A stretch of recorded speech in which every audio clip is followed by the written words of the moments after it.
Bienvenidos a 360 grados, una visión global de la noticia, un espacio para debatir sobre todo lo que sucede en Colombia y en el mundo. Y hoy 360 empezará con una entrevista a un personaje de la vida nacional que ha sido sindicalista, miembro de la Asamblea Nacional Constituyente, ministro de Trabajo, gobernador, diplomático y en la actualidad el vicepresidente de la República. Hablamos de Angelino Garzón. El vicepresidente Garzón nos hablará esta noche de su futuro político, del proceso de paz, de la reforma pensional, de la administración del presidente Santos y, por supuesto, de por qué razones dice que en la Casa de Nariño de pronto no le paran bolas al vicepresidente. Ese será nuestro primer tema aquí en 360. Y nuestro segundo debate de esta noche será el anuncio de las liberaciones de los uniformados secuestrados por las FARC, que algunos sectores critican por considerar que no son actos humanitarios, sino simples shows de propaganda de esta organización. Entre el jueves y sábado volverían a la libertad los dos policías y el soldado secuestrados en días anteriores por columnas de las FARC. El acto será guiado nuevamente por la ex senadora Piedad Córdoba y el Comité Internacional de la Cruz Roja.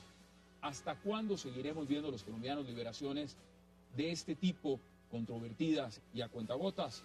Ese será nuestro tema de debate aquí en 360. Y no se vayan, porque ya en segundos empezamos la entrevista con el vicepresidente de Colombia, Angelino Garzón.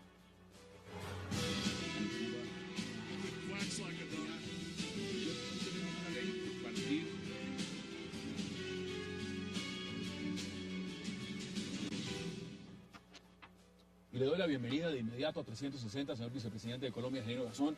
Señor vicepresidente, qué placer y gracias por aceptar esta invitación. Hasta muy buenas noches y gracias por invitarme a su programa. Y mi saludo fraterno para todo el equipo periodístico de 360 grados, una visión global de la noticia, y también a todo el equipo de Cable Noticias. Primero, qué gusto verlo en recuperación y verlo como está. Eso da una gran satisfacción. Y además aprovecho y le pregunto, he escuchado que está y le sienta mejor el clima caliente. Es decir, ¿está pensando en este frío bogotano ya a futuro volver a Cali? ¿Le gustaría? Pues yo llevo viviendo en Bogotá 37 años y obviamente que nací en el Valle del Cauca, en Buga, y fui gobernador del Valle del Cauca del 2004 al 2007 y me tocó vivir durante ese periodo en Cali. Por lo tanto, yo soy amante del clima caliente, claro, y me ayuda mucho para mi recuperación motriz. A que podríamos decir que sí. Mire, ¿cómo ha sido este proceso de recuperación? Tengo que preguntárselo porque siempre he pensado mucho en eso. Muchos indolentes fueron muy crueles con usted pidiendo su renuncia cuando usted se estaba muriendo. ¿Cómo ha sido políticamente tener que manejar eso? Primero, pues, yo soy una persona que reconozco que me estoy recuperando mi capacidad motriz. En estas cuando hay que cantar victoria desde todos los días. Y obviamente que me considero una persona en condiciones de discapacidad, pero no un incapacitado. Yo soy el primero en reivindicar que todas las personas discapacitadas pueden gobernar bien nuestro país, pueden gobernar bien un municipio o una región. Y por lo tanto, le doy gracias al Dios de los cielos, al Señor de los Milagros de Buga y a la Virgen de los Remedios de La Guajira, por mi recuperación, a los médicos y médicas tratantes, a los terapeutas, hombres y mujeres de la Universidad de La Sabana, a mi esposa Montserrat Muñoz, a mi hija Ángela, a mi hijo Nicolás, y a todas las personas de la Vicepresidencia de la República, del Gobierno Nacional que me han acompañado, de mi equipo de seguridad de la policía y el personal de los enfermeros de la policía que han sido decisivos. Yo soy disciplinado en la búsqueda de mi recuperación en materia de salud y de mi esposa Montserrat Muñoz. Esa es mi prioridad en este momento. La recuperación de mi salud y de mi esposa Montserrat Muñoz. Está por encima de cualquier cosa. Mire, leía declaraciones que usted había dado en otros medios, donde decía que en la Casa de Nariño no le paraban bolas al vicepresidente. Cuénteme exactamente en qué temas, o cómo es eso que no le paran bolas al vicepresidente. Yo he dicho que en los temas sociales a veces siento que poca atención se le presta al vicepresidente de la República. Por ejemplo, yo le he pedido al señor ministro de la Salud, a los alcaldes y alcaldesas, a los gobernadores y gobernadoras, a los secretarios de salud, apretar en el sentido más sano de la palabra más a las EPS y a las multinacionales de los medicamentos. No hay derecho que algunas EPS miren a los seres humanos como un factor de negocio o algunas multinacionales de los medicamentos. y no como los seres humanos que tienen derecho, el derecho a la salud, el derecho a vivir más en la vida y el derecho a recuperarse en caso de alguna enfermedad. No hay derecho que en Colombia las multinacionales de los medicamentos hayan convertido los precios de los medicamentos en los más costosos de la región. Aquí valen más los medicamentos que en Venezuela, que en Panamá, que en Ecuador, que en Brasil. Eso es una violación de los derechos humanos, es una violación del derecho a la salud. Este gobierno ha dicho que la reforma a la salud, digamos, en este periodo va a ser un punto importante, pero también está el tema pensional. ¿Cómo ve esa reforma pensional que se está tratando de impulsar en este momento, de la que habla el ministro de Hacienda, de la que está hablando también el ministro de Trabajo, Rafael Pardo? Pues yo creo que el ministro del Trabajo, Rafael Pardo, está siendo valiente. Él ya se comprometió públicamente que en la reforma pensional no se puede modificar la edad, ni se puede modificar las semanas de cotización. Eso es positivo, me parece a mí. Y se ha comprometido públicamente también de que se va a defender el sistema de prima media, que es el sistema del seguro social. Eso también me parece positivo, que los fondos privados de pensiones entiendan la importancia que en Colombia existe el sistema de prima media. Y el ministro del Trabajo también se ha comprometido a decir que toda persona que ha cotizado al seguro social o ha cotizado al sistema de pensiones, cuando no puede seguir cotizando porque se quedó desempleado, tiene derecho luego a ser pensionado, y que toda persona mayor de 65 años debe tener una protección del Estado colombiano. Eso me parece positivo, claro. Y el gobierno está trabajando en ese punto. Ahora, en la mesa de negociaciones hay otros temas, y quiero aprovechar y preguntarle sobre la mayor cantidad de temas que tenemos. ¿Usted cree que hay crisis en la justicia en Colombia en este momento? Yo creo que el tema de la lucha contra la impunidad es un tema de pronta justicia. Aquí los únicos que pueden investigar personas o mandar personas a la cárcel por ser criminales, por ser violadores de los derechos humanos, el derecho internacional humanitario, son los fiscales y son los jueces. Nadie más puede investigar en Colombia o mandar gente a la cárcel. Solamente lo pueden hacer los fiscales y los jueces. Yo sí creo que hoy todos los magistrados, fiscales y jueces tienen un deber con el Estado colombiano, es avanzar en la lucha contra la impunidad, en la lucha por la pronta justicia en nuestro país. El tema pensional de lo que son los magistrados, lo que tanto se ha debatido en este momento, las altas pensiones, ¿cómo ve usted ese tema? Pues le hablo con la autoridad que me da, que yo estuve 38 años cotizando el sistema de seguridad social, y yo he sido constituyente, he sido ministro del Trabajo, gobernador del Valle del Cauca, embajador ante el sistema de Naciones Unidas, ahora soy vicepresidente de la República. Yo tengo una pensión que es de 6.500.000 pesos y obviamente la tengo suspendido por ser vicepresidente de la República, y que he cotizado 38 años al sistema de seguridad social de nuestro país, en este caso al Seguro Social y a la Caja Nacional de Previsión. Y permítanme decir, las altas pensiones por encima de 15 millones de pesos, son una vergüenza para el pueblo de Colombia. Yo creo que no es justo que en Colombia, cuando más del 95% de la población no tiene derecho a una pensión, cuando hoy tenemos millones de seres humanos por encima de 65 años que están a la buena de Dios o a la buena de un familiar y no tienen ninguna pensión, cualquier pensión por encima de los 15 o los 20 millones son una vergüenza para esas personas, para la dignidad de los seres humanos. Hablando de dignidad, usted ha sido uno de los que más ha luchado por el salario mínimo en Colombia, que ganan miles de colombianos. Y uno ve lo que creció hace 2 meses, 22.000 pesos, el incremento del salario mínimo. ¿Cómo ve usted el tema del salario mínimo en Colombia? El salario mínimo en Colombia, si la memoria no me falla, es de 589.000 pesos. Así es. Yo le digo, en la Colombia hoy cualquier persona con 589.000 pesos para pagar vivienda, para pagar salud, servicios públicos domiciliarios, comprar alimentos, pagar transporte, eso no le alcanza, no le alcanza. Yo no sé cómo hacen las personas para vivir con el salario mínimo. Y no se entiende cómo unos magistrados pueden pensionarse con tanto y la mayoría, millones de colombianos, están con un salario mínimo tan bajo. Más del 90% en Colombia gana el salario mínimo. Y yo sí creo que en Colombia es necesario mejorar el salario de los trabajadores y trabajadoras colombianos. Cualquier país, la base de su desarrollo económico radica en empleos decentes y salarios dignos.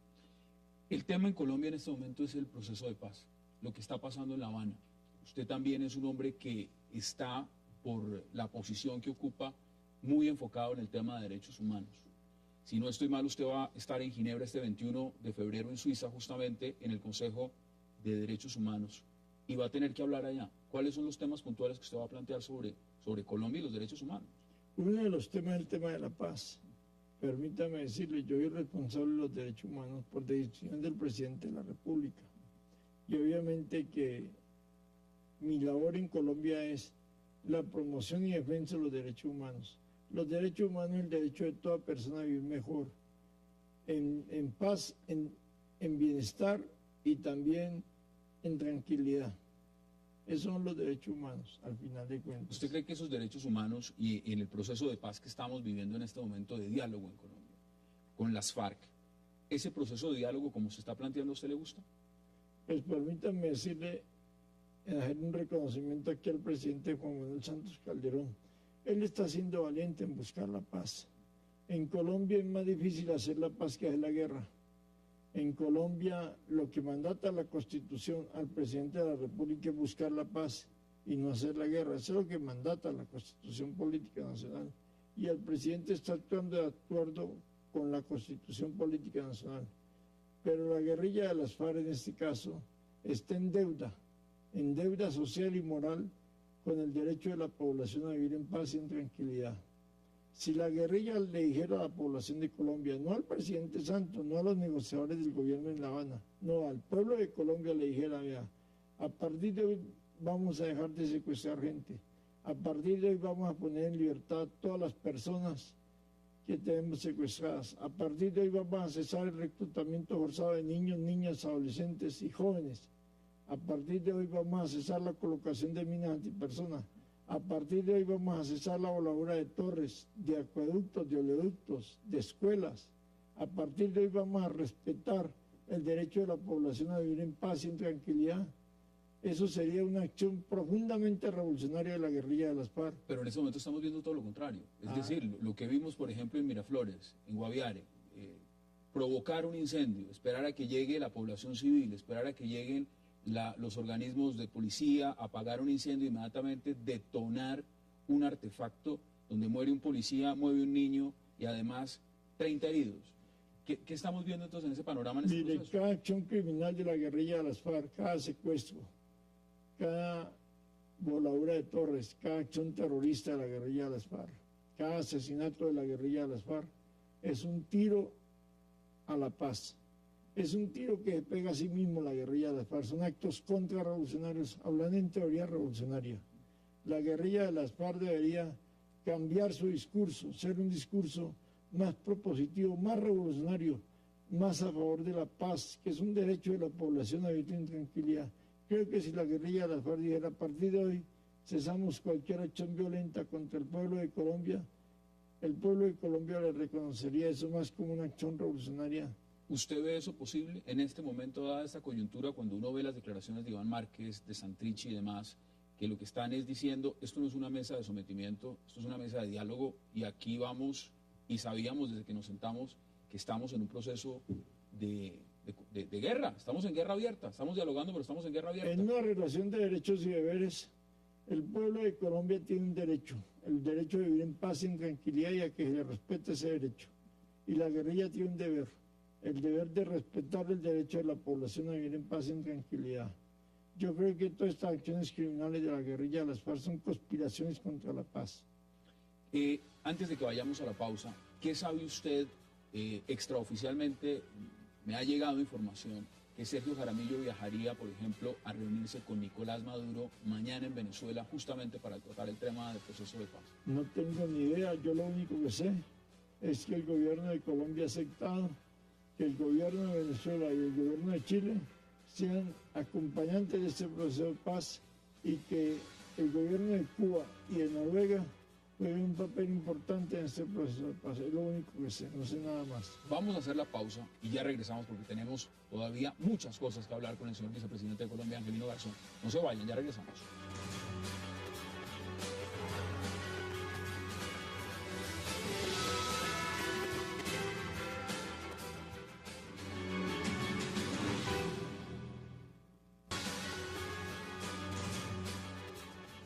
Regresamos a 360 grados y nos encontramos en la compañía del señor vicepresidente de Colombia, Angelino Garzón.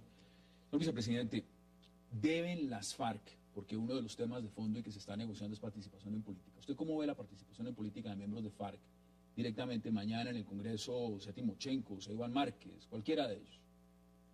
Pues mire, para llegar al Congreso de la República no es tan fácil. Cualquiera puede ser candidato o candidata. Lo importante es si la población lo elige o no lo elige. No es que yo quiero llegar al Congreso de la República y ya soy congresista, ni mucho menos. El que quiere llegar a un cargo público tiene que ser nombrado o elegido por voto popular.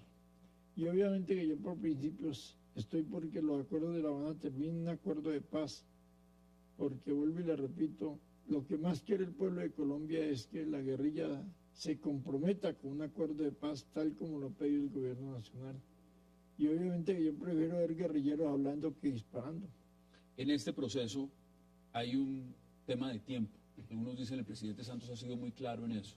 ¿Usted le da una percepción de tiempo a este proceso? Porque en este momento, para muchos, las críticas cada vez son más fuertes. Los temas de la paz están en cabeza del presidente de la República, Juan Manuel Santos Calderón, y es el que define hasta cuándo son los diálogos en La Habana y cuándo se construyen acuerdos o no. Yo no me voy a meter de sapo a decirle al presidente qué debe hacer en esta materia, ni mucho menos, ni a sus voceros en La Habana, ni mucho menos. Yo lo que sí creo es que tenemos que exigirle más a la guerrilla de las FARC, desde el pueblo de Colombia, de los medios de comunicación, que por favor respeten el derecho de la población a vivir en paz y en tranquilidad, no más agresiones contra la población civil colombiana. ¿Cómo ve las próximas elecciones legislativas cuando ya se vislumbra un panorama, el expresidente Álvaro Uribe con un movimiento propio? Posiblemente no se descarta que el ministro de Vivienda, Germán Vargas Lleras, sea también una carta hacia el Congreso o a la presidencia. Eso no se sabe. ¿Cómo ve usted el panorama político en esas legislativas? Pues yo ahí tengo limitaciones constitucionales, porque soy servidor público. Si me meto a opinar tan en detalle, pueden terminar investigándome y sancionándome. Entonces ahí soy con cuidado. Yo le puedo adelantar si lo siguiente, es que yo como Angelino Garzón, vicepresidente de la República, no aspiro a ser fórmula vicepresidencial absolutamente de nadie. Y si al final el presidente Santos toma la decisión de no candidatizarse, yo he dicho que quedo en plena libertad política hacia adelante. Y obviamente que le pido al Dios de los cielos que me dé salud hasta octubre del 2015, cuando se eligen los gobernantes locales y regionales. Es decir, una alcaldía, puede ser en Cali, en Bogotá, un tema de una gobernación, que de ese panorama, ¿allá están las aspiraciones, en ese sitio? Yo lo que he dicho es que yo hoy no quiero ser fórmula vicepresidencial de nadie, porque la vicepresidencia es un cargo simbólico. Yo hoy tengo 66 años de edad y lo que más quiero es tener cargos públicos donde le pueda ayudar más a la gente, al ciudadano común y corriente. Claro que yo le quiero ayudar más a la gente. Pero usted está desilusionado de la vicepresidencia en este momento ejerciéndola como cargo, es decir, en las limitaciones que tiene, o le han hecho oposición en la vicepresidencia y no lo han dejado hacer las cosas que usted quiere hacer. No, ni mucho menos. Cuando yo le acepté a Juan Manuel Santos de manera voluntaria ser su fórmula vicepresidencial, sabía que el vicepresidente en Colombia es para reemplazar en faltas temporales o absolutas al presidente de la República. No me voy a quejar yo de lo que yo ayudé a crear en Colombia. Yo sí reivindico es que la vicepresidencia en Colombia debe seguir siendo elegida por voto popular. Yo no me imagino un vicepresidente en Colombia, por importante que sea, elegido a dedo reemplazando en faltas absolutas al presidente de la República. Yo no lo quiero, nunca suceda esto, pero eso no lo aceptaría la población. Pero usted es un hombre que participa, es un hombre que tiene agenda, es un hombre que tiene ideas, es un hombre que contribuye en los debates, que ha sido disonante en algunas cosas que ha dicho o que plantea el gobierno, y a uno les ha molestado justamente eso. Dice, si es el vicepresidente que no hable de esos temas, y usted no ha tenido reparo en hacerlo y en sentar su posición. De pronto eso ha sido lo que no ha funcionado en su vicepresidencia, que era mejor ser un vicepresidente al lado, como una llanta de repuesto que no hablaba y que no participaba, diferente a lo que usted hace. No, es que yo mientras sea vicepresidente tengo que seguir opinando sobre los diversos puntos de vista del país. Es que el pueblo de Colombia no eligió un vicepresidente mudo, eligió a Angelino Garzón para que opinara y dijera cosas. Y obviamente que cuando yo le acepté hacer fórmula vicepresidencial a Juan Manuel Santos, Lo hicimos sobre la base que eso es la unidad en la diferencia. Tenemos orígenes políticos y sociales diferentes. Aquí no se trata que Angelino sea igual a Santos o Santos igual a Angelino, eso sería muy aburrido además. Pero hay personas que lo prefieren, hay personas que dicen que el vicepresidente no opine, que no le lleve la contravía al presidente, y usted lo ha hecho diferente. Y eso le ha sentado también un respeto dentro de un gran sector político, y oposición, por supuesto. Yo no le llevo la contradicción al presidente, yo lo que le digo, yo lo que digo mis opiniones de lo que debía hacer el presidente. Yo creo que el presidente debería en este momento dedicar más esfuerzo a lo social. Por ejemplo, yo creo que deberíamos coger buena parte de las regalías petroleras y aumentar la inversión en la educación, la investigación, la ciencia y la tecnología. Algún día nos va a acabar el petróleo, el carbón y el gas. ¿Este tren minero cómo lo ve? Porque es un gran motor de ese gobierno. Que nos dejen todas regalías, sean para invertir en educación, investigación, ciencia y tecnología. Mire, todo lo que invirtamos en educación, salud y alimentación es ganancia. Si logramos que los recursos de regalías petroleras, minería y de gas se dediquen más a la educación, a la investigación, a la ciencia y la tecnología, vamos a tener de verdad verdadero poder. Si nosotros invertimos más en la educación, tenemos poder hacia adelante. Usted ha dicho que no le interesa más la vicepresidencia, pero... Es un cargo simbólico. Pero vamos... Es que yo ahí no puedo tomar decisiones en favor de la gente, el común y corriente. Hasta un tinto que sirve en la vicepresidencia lo manda la presidencia de la República. Todo está limitado, pero entonces... Todo lo define la presidencia. ¿La reelección usted cómo la ve? La reelección del presidente Santos. ¿La ve definida, la ve clara? Por el presente y el futuro del presidente Santos, habla el presidente Santos. Imagine yo qué haría como un sapo metiéndome a hablar. Pero tiene que tener alguna idea. Pero yo defiendo la reelección en Colombia. Defiendo la reelección, obviamente, en Colombia. Me parece que defiendo la reelección de alcaldes y alcaldesas, de gobernadores y gobernadoras. Es injusto con la democracia que en Colombia se puedan reelegir los concejales, los diputados, los parlamentarios, el presidente y el vicepresidente, y no se puedan reelegir los alcaldes y los gobernadores. Yo creo que el Congreso de la República, respetando su autonomía, está en deuda social con la democracia colombiana, al no aprobar la reelección de alcaldes y gobernadores en nuestro país. Hay un tema que a Colombia le ha dolido mucho, y es el tema de San Andrés. Cuando el fallo de la Haya, pues evidentemente el gobierno en el cual usted está ha tomado decisiones, ha hecho consultas, ha buscado mecanismos, y se ha escuchado también voces disonantes que dicen no hay que acatar el fallo. ¿Y cuál es su posición? La posición suya, Angelino Garzón, frente al tema de San Andrés. Mi posición es que el gobierno colombiano, y ayer lo estoy hablando con la canciller y hoy también, con la canciller María Ángela Holguín, y lo estoy hablando con la gobernadora de San Andrés, Auri Guerrero. Mi posición es que el gobierno colombiano, mientras resuelve este problema del fallo de la Haya, debería buscar un acuerdo pesquero con el gobierno de Nicaragua. Obviamente que participen allí también los pescadores colombianos, un acuerdo que proteja la pesca colombiana. Yo creo que esto sería importante, que el gobierno de Colombia construya un acuerdo pesquero con el gobierno de Nicaragua en favor de los pescadores colombianos de San Andrés, Providencia y Santa Catalina. Y en segundo lugar, que el gobierno nacional incremente la inversión social en favor de la población de San Andrés, Providencia y Santa Catalina. No es justo, lo digo, que en San Andrés el hospital no haya ni cardiólogos ni anestesiólogos. No es justo que en San Andrés no exista una universidad. Hoy el gobierno colombiano debe aumentar la inversión social en favor de toda la población de San Andrés, Providencia y Santa Catalina. En este momento ya se han dado confrontaciones y se han hecho cuestionamientos con Nicaragua justamente por el tema pesquero y por el tema de más, y no se sabe si las repercusiones puedan llegar a tener también algún tipo de problemas limítrofes con otros países de la región, justamente por ese fallo. Usted cree que Colombia debe prestarle mucha atención porque el presidente Santos ha llegado a insinuar que se revelen también todo lo que fue el proceso de responsabilidades de gobiernos pasados en cuanto al tema San Andrés. ¿Usted cree que es necesario llegar hasta allá? ¿Que Colombia necesita saber cuál fue el rol de cada gobierno en el tema San Andrés? Allí hay una situación irregular. Irregular es cuando hay soberanía sobre un mar, en este caso Nicaragua, y Colombia tiene soberanía sobre unos cayos. Y obviamente que en ese mar pescan los pescadores colombianos. Y yo creo que por encima quedan diferencias con Nicaragua, necesitamos dialogar con el gobierno de Nicaragua, necesitamos construir acuerdos con el gobierno de Nicaragua, y el tema de la pesca es una posibilidad de ese acuerdo. Y obviamente yo estoy de acuerdo con la gobernadora de San Andrés cuando ha dicho, en ese acuerdo deben participar los pescadores de San Andrés, Providencia y Santa Catalina. Brevemente, antes de que nos acabe este tiempo, que nos queda como un minuto, usted ha luchado mucho por el tema sindical en Colombia. ¿Cómo ve los TLCs?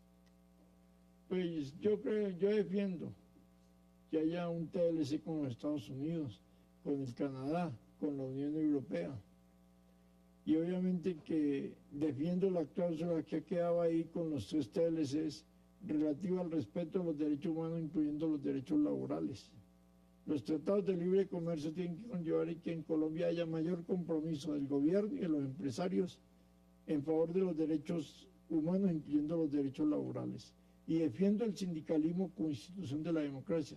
En Colombia no podemos hablar de democracia si perseguimos los sindicatos.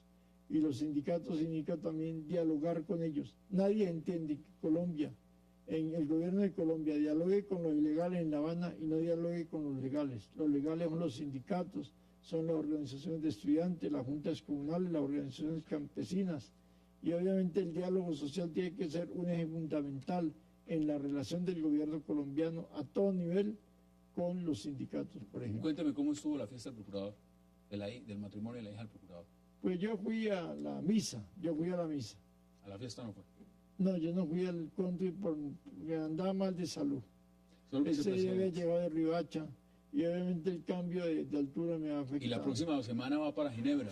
Y voy para Ginebra, sí, es el primer viaje que yo hago después de mi accidente cerebrovascular. Pues mucha suerte y de verdad, señor vicepresidente, da mucho gusto verlo en esta recuperación, hablarlo con tanta claridad y sobre tantos temas. Un verdadero placer y gracias por haber estado con nosotros. Mira, yo voy a Ginebra precisamente para mostrar a Colombia como un país en progreso y como un país garante de los derechos humanos. Y obviamente parte de esos derechos humanos es el derecho al respeto a la diferencia y defender a los defensores y defensoras de los derechos humanos como parte integrante de la lucha por la democracia en nuestro país. Los derechos humanos están muy ligados a la democracia y a la paz en nuestro país. Por supuesto. Gracias de nuevo y no se vayan, porque al regreso vamos a volver para analizar lo que significa el tema de las liberaciones de secuestrados en Colombia. También unos invitados de lujo. No se vayan, ya volvemos.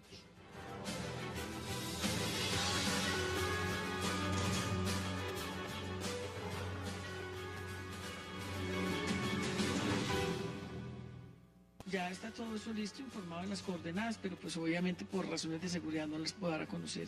Ya tenemos la reunión a las 2 de la tarde con la Cruz Roja Internacional y con el viceministro de Defensa y es avanzar en lo que ya es el procedimiento, la logística. Ojalá pudiéramos arrancar en el día de mañana y yo creo que a más tardar jueves o viernes estaríamos terminando. Regresamos a 360 grados y ahora vamos a hablar, por supuesto, del tema de las liberaciones de secuestrados por parte de las FARC. Para eso le doy la bienvenida a los senadores Luis Carlos Avellaneda, también al senador Juan Carlos Vélez y, por supuesto, a Ervin Hoyos. Gracias por aceptar la invitación y qué placer. Hassan, muy buenas noches y muy agradecido por tu invitación. Gracias a ustedes. Ervin, empiezo con usted, porque acá hay un tema de fondo, acá hay un tema de unas liberaciones, pero hay un tema también de una marcha que usted lleva impulsando y es una marcha que se da el viernes. Y es bien curioso que a usted las FARC lo ha amenazado por esta marcha y justamente también se vengan a dar las liberaciones justo en el momento en que usted está impulsando esta marcha a nivel nacional e internacional. ¿Cómo ve usted esto? Pongamos en contexto los hechos, porque aquí hay unos tiempos y es muy importante entenderlos. Cuando las FARC dijeron desde Cuba que se reservaban el derecho de secuestrar, yo inmediatamente dije en redes sociales, no puede ser posible que las FARC se atribuyan el derecho de secuestrar y nosotros como sociedad no digamos nada, no hagamos nada. ¿Dónde está la sociedad colombiana? ¿Dónde está la población civil? ¿Por qué no reaccionamos? A partir de ahí se convoca la marcha, o sea, estoy hablando hace 15 días, y a los 2 días aparece esta amenaza desde Cuba hacia mí por la convocatoria a una marcha, y ahora se programan las liberaciones para jueves, viernes y sábado. O sea, blanco, redondo, gallina lo pone, frito se come. Claro, obviamente es entendible que somos 2 sectores distintos. Un sector que estamos contra las acciones violentas de las FARC, que no aceptamos, que no vamos a tolerar esta amenaza de las FARC, de venir desde Cuba a amenazar a los medios, de vetar la prensa, de darse desde allá una vitrina internacional para amenazar a la sociedad de seguir secuestrando. No lo vamos a tolerar, no vamos a aceptar eso.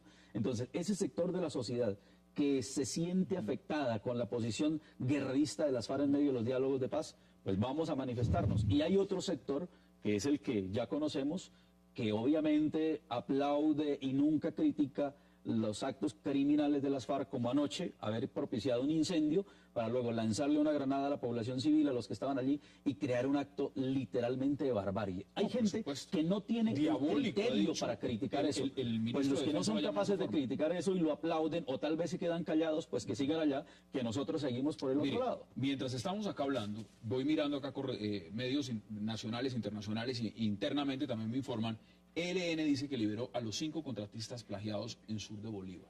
Eso en este momento es primera página del Tiempo. Estamos en vivo y internamente también me estaban dando la información. Senador Vélez, el tema es de fondo, el tema son liberaciones, pero liberaciones también bajo un escenario que ya conocemos y que muchos dicen estamos viendo a repetir, que son con coordenadas, que son los mismos los que participan, algunos critican si es una posición humanitaria o no. ¿Cómo ve usted el tema de estos secuestros y lo que significan estas liberaciones? Show mediático. Eso es lo que hace la FARC cuando secuestra a policías, a soldados y cuando los libera. Yo vengo diciendo que ¿para qué tienen que liberarlos en medio de helicópteros, de coordenadas, de despejes, de cámaras? No necesitan nada. No, hagan lo mismo que hacen con nosotros secuestrados. El ELN, usted acaba de decir que lo acaba de liberar a los haga lo mismo, suéltelos, dele la plata para que cojan un taxi. Son 3 colombianos y 2 peruanos que están eso, pero libere, es que el policía, los policías y el soldado los pueden liberar igual que liberan a los secuestrados por razones económicas. Simplemente soltándolos, váyanse y le dan una plata. O es que también cuando liberan a un secuestrado, o sea, cuando pagan un rescate económico por esa persona, pues igualmente entonces dan coordenadas, piden despejes, llaman a los medios de comunicación. No, que no tienen que hacer ese espectáculo mediático que pretenden hacer ahora para... Yo siempre lo califico, senador, siempre lo hemos calificado como el show del cinismo y de la infamia. No es otra cosa. Senador Avellaneda, bienvenido de nuevo. ¿Cómo ve usted este tema? Porque es un tema que genera debate y genera además un gran cuestionamiento si realmente lo que las FARC están haciendo es con una voluntad de paz o todo lo contrario. Aquí lo que se está buscando es tapar un evento mayor como puede ser una marcha, tapar también la fuerte crítica que está teniendo en este momento el proceso de paz a causa de esos secuestros, que en otro momento de pronto no lo hubiera tenido. ¿Cómo percibe usted lo que está pasando? Bueno, digamos en principio que yo soy enemigo del secuestro. Ese es un delito de lesa humanidad que no se justifica en ningún tipo de conflicto. Es una de las cosas más horrendas que hay. Y en consecuencia, la guerrilla ha debido decir desde hace mucho tiempo que renunciaba a todo tipo de secuestro, no solamente al secuestro extorsivo, como lo dijo en ocasión anterior, sino a todo tipo de secuestro. Pero evidentemente que una vez cometido ese error, porque a mí me parece un error, un error político de las FARC, una vez cometido ese error, que liberan a la gente, está bien. Y yo tengo que decir que yo aplaudo esa actitud de liberación de esos secuestrados. Ahora, ¿cómo veo yo el tema de los secuestros en estos días? Yo lo veo como un acto de fuerza de la guerrilla para mirar cómo logra un tema de un cese bilateral al fuego. Están forzando a eso. El gobierno claramente ha dicho, no estamos con el cese bilateral del fuego. Razones tiene el gobierno. Lo de ayer, lo que ocurrió en San Vicente del Caguán, creo que da razones suficientes para... Miraflores, digamos, ese incendio y luego lanzar una bomba cuando llega la población civil y también llega, por ejemplo, las fuerzas del orden a apagar un incendio e inmediatamente lanzar un artefacto explosivo. ¿Eso es comprensible en este momento de diálogo? No es comprensible desde ningún punto de vista. Ahí hay un verdadero acto de perfidia de la FARC, un acto de engañar. Pero en este caso engañar hasta la población civil, no al contendiente, sino a la población civil. Tipifica cuando se engaña al enemigo. Así es. Cuando se engaña al enemigo. Pero no ahí tipifica la perfidia. Pero cometer perfidia contra la población civil. Eso es demasiado doloroso lo que ha ocurrido con la población civil. Yo creo que eso deslegitima cualquier proceder. Pero mira, de la FARC. Sumemos eventos, senador, sumemos eventos. Se ha cuestionado el tema de los secuestros profundamente. El tema de los atentados, tema del asesinato de policías en La Guajira. Ahora lo que estamos viendo es que dinamitan escuelas, provocan incendios para luego atentar contra la misma población civil. O sea, en un panorama de estos, como dice el senador Avellaneda, realmente se está buscando es forzar un cese bilateral, o aquí el gobierno ya tiene que empezar a cuestionarse si sigue sentado en la mesa o no. No, lo que pasa es que lo que está haciendo la guerrilla es cada vez generando menos credibilidad de los colombianos en el proceso. Si usted le pregunta a los colombianos si están de acuerdo con un proceso de paz, en un 70% responden que sí. Inclusive yo estoy de acuerdo con un proceso de paz. Pero cuando usted le hace una pregunta a los colombianos en la cual pues, les dice si están de acuerdo o no con cómo se está adelantando el proceso de paz, pues la respuesta va a ser negativa en un 60, un 70%. Entonces, aquí lo que están haciendo las FARC es cada vez embarrándola más. Ellos dicen, vamos a hacer una tregua. Y sale el gobierno mismo a decir que hubo algo así como 300 y pico casos de violación de la tregua. Una cosa exagerada. 57 casos de la tregua, Sí, fueron 57. pero afectadas 300, bueno, 57. Me disculpan que de pronto se me fue la mano ahí en el número, pero sí fueron 57 casos. O sea, se violó la tregua. Lo mismo dijo, no volvemos a secuestrar. Están secuestrando. O es que estos señores simplemente... Esto es un secuestro. Y mira una cosa muy grave que ocurrió, que es que aquí hablamos de los 2 policías secuestrados en el Valle, pero es poco lo que se ha hablado del soldado. Ese soldado lo habían secuestrado cerca a Tumaco. Y lo más grave es que el gobierno no tenía ni idea de que eso había ocurrido.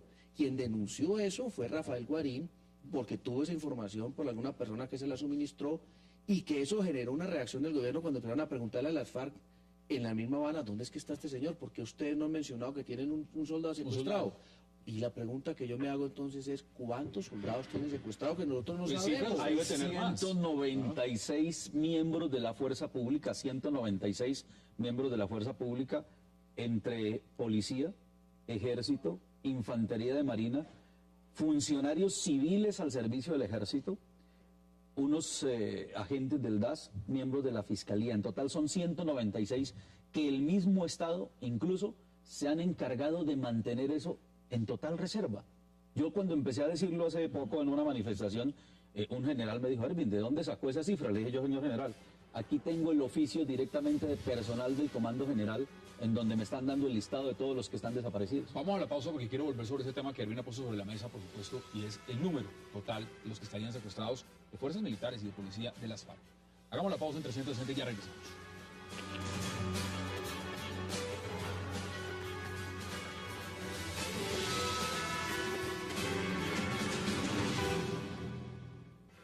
Lo que se refiere al tema del cese de operaciones funciona de la siguiente manera.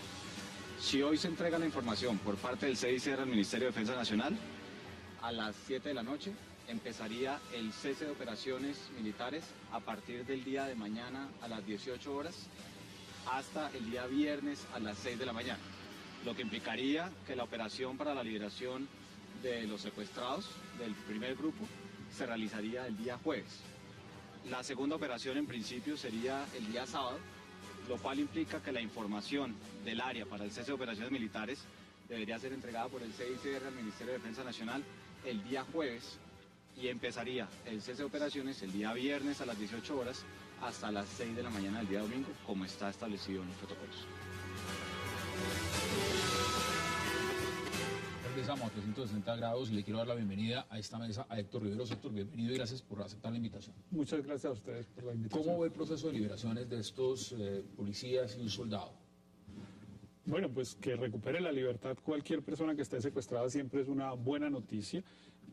Aquí habría que ver cuáles son las circunstancias que rodean ese hecho. Es probable que la presión de la fuerza pública que había dicho que los tenía ubicados, pero que no adelantaba operaciones militares para preservar la vida, que es probable, digo, que esas operaciones militares hubieran conducido a que la guerrilla hubiera optado por liberarlos de la forma que lo está haciendo, pero obviamente lo que hay que pedirle es la liberación de todos los demás secuestrados. Hay unos ingenieros canadienses, hay un grupo de personas. El ELN dice que los 5 de ahora, pero faltan los 2 alemanes además. Y además los 2 alemanes, claro. Y hay un tema, extraoficialmente le preguntaba yo hace unos minutos al vicepresidente Angelino Garzón, que estaba acá sentado, una información nos ha llegado diciendo que Sergio Jaramillo visitaría a Nicolás Maduro en Caracas. Y la pregunta es, el tema es diálogo, si eso es como se confirma, por lo menos la información que hemos recibido nosotros directamente en Cable Noticias. ¿Usted cree que esos diálogos en este momento están tambaleando para que en algún momento todo este tipo de eventos, lo que son los secuestros, este atentado de Miraflores, la muerte de policías, los demás atentados, están fragmentando este proceso? Pues evidentemente le quitan apoyo ciudadano, por supuesto. Cada evento de estos hace que la gente tenga menos expectativa y menos esperanza por un proceso de paz. Pero pues el gobierno escogió adelantar un proceso en medio de la confrontación y pues entonces tenemos dos carriles que desgraciadamente van paralelos, pero separados. Que son, por un lado, la confrontación y todas estas veleidades que todos rechazamos, y por otro, el proceso de paz. Lo que dicen los negociadores, y yo les creo, del gobierno nacional, encabezados por el doctor Humberto de la Calle, es que el proceso avanza positivamente y que hay razones para la esperanza, que hay razones para creer que podemos llegar a una solución política negociada. En relación con el conflicto, pues el conflicto se está adelantando como si no hubiera negociaciones. Es decir, si hagamos la hipótesis de que no estuviera nadie hoy en La Habana conversando con nadie, estaríamos en lo mismo. Si es que esto es en lo que hemos estado hace 50 años. Sí estaríamos en lo mismo, y ahí se lo pregunto, o estamos volviendo hacia atrás. No, estaríamos en lo mismo, porque en eso llevamos hace 50 años y hemos intentado muchas fórmulas. Hemos intentado la fórmula del aniquilamiento militar, hemos intentado la fórmula de la negociación, etcétera. Yo creo que el proceso en medio, si no hay un cese de actividades criminales y seguimos en este enfrentamiento, el proceso no va a concluirse. Todos los procesos exitosos en Colombia, de reinserción, PRT, Quintín Lame, M19, EPL, Corriente Renovación Socialista, Autodefensas, Ejército Guevarista, todos fueron con un procedimiento totalmente diferente. Centro de concentración, ya con disposición de entregar las armas, cese de actividades criminales.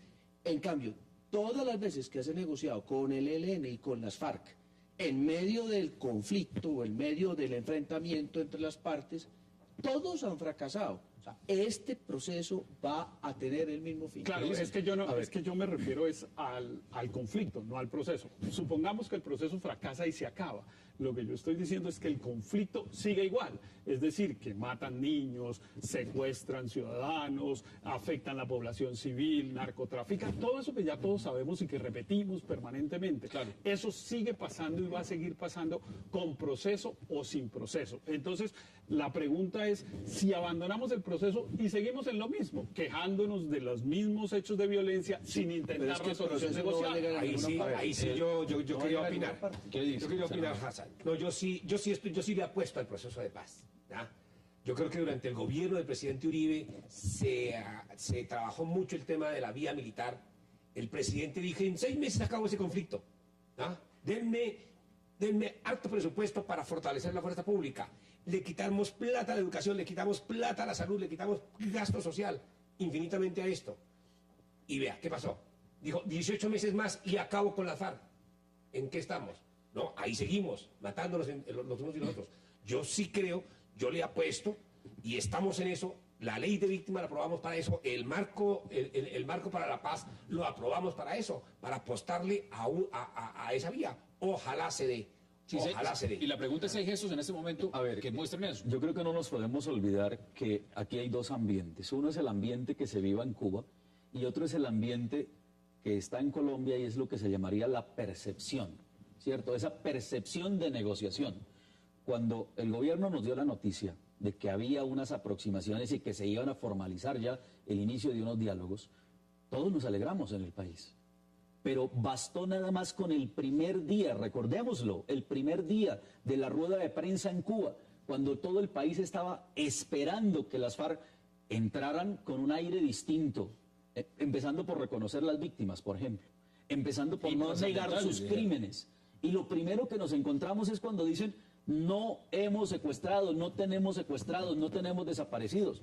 El país, 44 millones de colombianos hemos sido testigos de eso. Entonces, ¿frente a qué estamos? Pero la pregunta, ahí hay un momento Erwin, en ese momento deben claro, levantarse los negociadores y venirse para Ojo, Bogotá. yo estoy hablando de la percepción. Esa es la pregunta. ¿Qué ocurre? Yo sí creo. No hay credibilidad, sí. no hay credibilidad, la sociedad no les cree y la guerrilla encima de todo no da muestras de ganarse la credibilidad del En todo país. eso estamos de acuerdo. La pregunta es, ¿qué es lo que hay que hacer? ¿Levantarse de la mesa y venirse el mismo día porque los señores salieron con semejante cosa en Oslo? Por supuesto que, bueno, unos creerán que sí, pero y otros creemos que no, porque creemos que el punto, entre otras cosas, yo quiero decir esto, yo sí creo que el gobierno del presidente Uribe tuvo unos éxitos muy grandes en su política de seguridad democrática, desequilibró militarmente el conflicto y entregó el conflicto en una situación tal que es el desenlace, y el desenlace tiene que ser a través de un proceso negociado. Pero queda un minuto. Nosotros, si hubiéramos mantenido la misma constancia de combatir a las FARC por parte del gobierno de Humanidad, el gobierno del presidente Uribe, este gobierno los hubiera derrotado militarmente. Porque así como se derrotó a Sendero Luminoso y se derrotó a Tupac Amaru en el Perú, aquí se pudo haber derrotado militarmente, pero entramos en un proceso de negociación que a todas luces va a fracasar porque si se iniciativas criminales... Yo llevo muchos años desde mi adolescencia, leo este tema del conflicto y siempre he escuchado a presidentes y a generales, a ministros de defensa diciendo, ya vamos a acabar con el conflicto. Y vea, son 50 años de conflicto. Y ahí ¿Cuántas muertes, cuánto horror? ¿No? Senador, hay que seguir apostando. Hay que seguir apostando al tema. Estamos en la mesa, se nos acabó el tiempo, pero quiero que dé la fecha de su marcha, porque así como las FARC lo han amenazado, también es importante que usted recuerde a los colombianos que quieran marchar con usted en el exterior. ¿Cuándo es la fecha?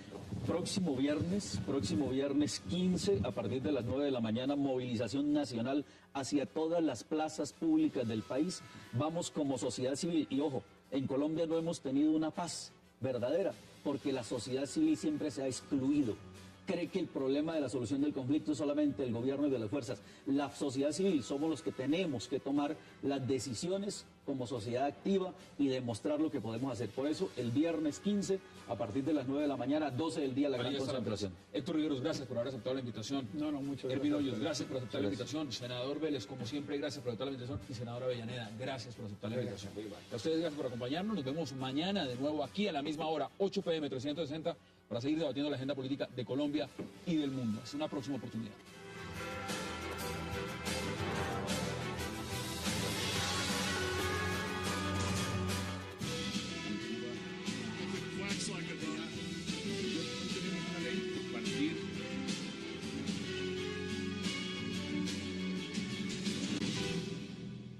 Ahora los secretarios de salud, apretar en el sentido más sano de la palabra más a las EPS y a las multinacionales de los medicamentos.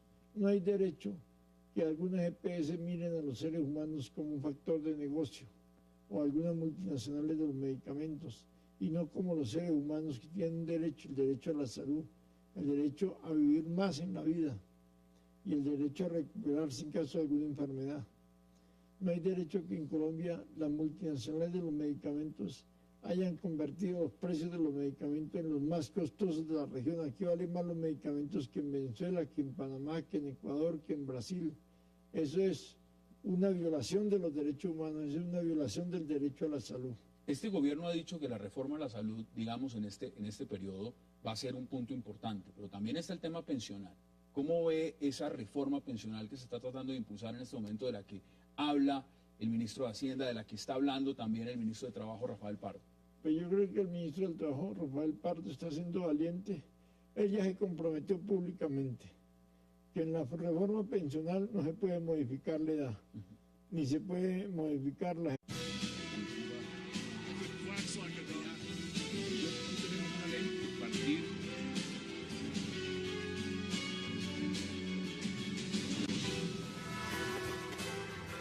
Bienvenidos a 360 grados, una visión global de la noticia, un espacio para debatir sobre todo lo que sucede en Colombia y en el mundo.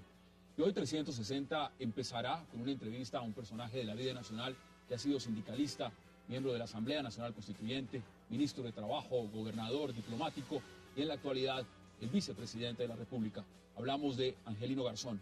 El vicepresidente Garzón nos hablará esta noche de su futuro político, del proceso de paz, de la reforma pensional, de la administración del presidente Santos y, por supuesto, de por qué razones dice que en la Casa de Nariño de pronto no le paran bolas al vicepresidente.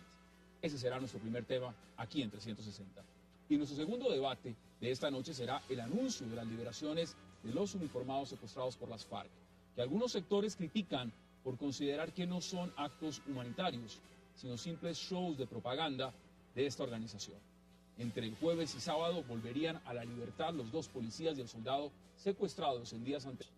Al Señor de los Milagros de Buga y a la Virgen de los Remedios de La Guajira, por mi recuperación, a los médicos y médicas tratantes, a los terapeutas hombres y mujeres de la Universidad de La Sabana, a mi esposa Montserrat Muñoz, a mi hija Ángela, a mi hijo Nicolás y a todas las personas de la Vicepresidencia de la República, del Gobierno Nacional que me han acompañado, de mi equipo de seguridad de la policía y el personal de los enfermeros de la policía que han sido decisivos.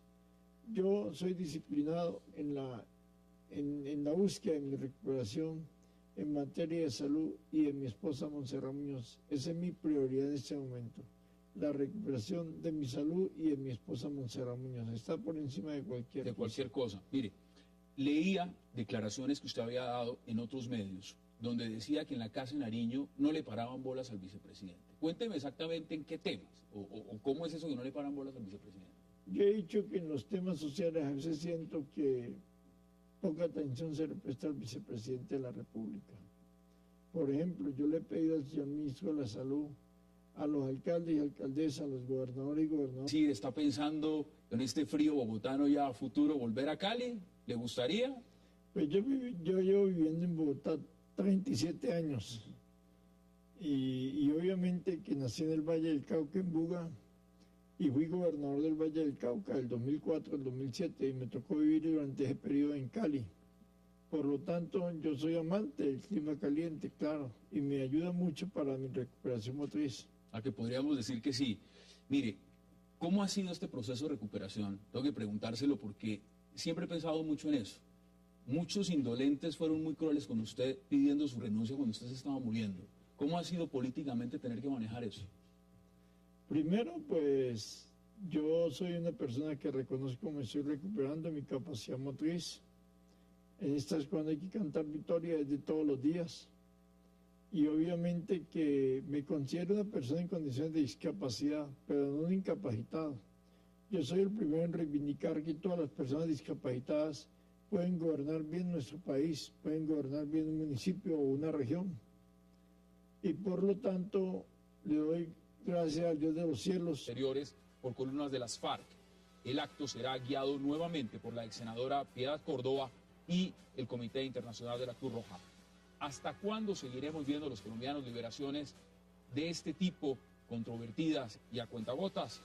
Ese será nuestro tema de debate aquí en 360. Y no se vayan, porque ya en segundos empezamos la entrevista con el vicepresidente de Colombia, Angelino Garzón.